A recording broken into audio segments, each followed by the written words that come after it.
In this video, you'll learn how to analyse the requirements of a database. By the end of the video, you'll be able to identify the end users of a database and their requirements, and identify the database's functional requirements. We'll also be able to explain the implications of the GDPR on gathering data. The end users of a database system are the group of people who are most likely to be using it. For example, the end users of a school's database system may include teachers, management, and office staff. End users may fall into categories which help us to establish their specific needs. For example, elderly people, children, experts, or the visually impaired. End user requirements are features that the information system must include in order to cater for its end users. For example, elderly people will require that a system has a large font and is easy to use. Kids may engage better with a system which includes colourful graphics and is eye-catching.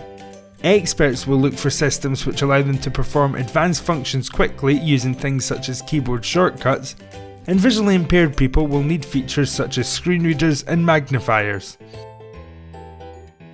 When defining end user requirements, you should focus on who the end user is and what they require to be able to do. Let's take a database that's designed for use in a doctor's surgery, for example. The main end users of this system would be the receptionists. The receptionists would require to insert patient details, retrieve patient contact details, create a report of doctor's appointments, and cancel or amend appointments. Functional requirements, on the other hand, focus on the actions and operations that a database must be able to complete and the information it must contain. Operations that are designed to retrieve, amend, or remove information from the database are often called queries. You'll learn more about these in a later video. Let's consider the functional requirements of our doctor's surgery system.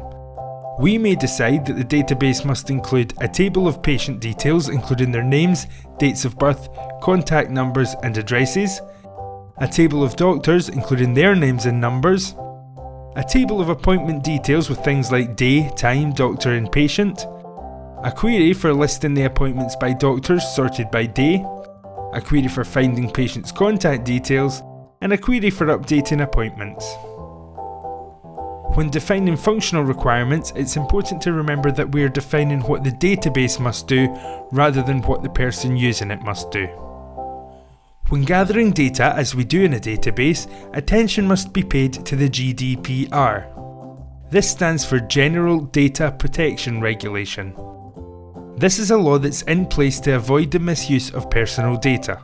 It requires that when gathering personal data, a person or company must ensure that the data gathered is processed lawfully, fairly and transparently, used for the declared purpose only, limited to the data required for the declared purpose, accurate, not kept longer than necessary, and held securely.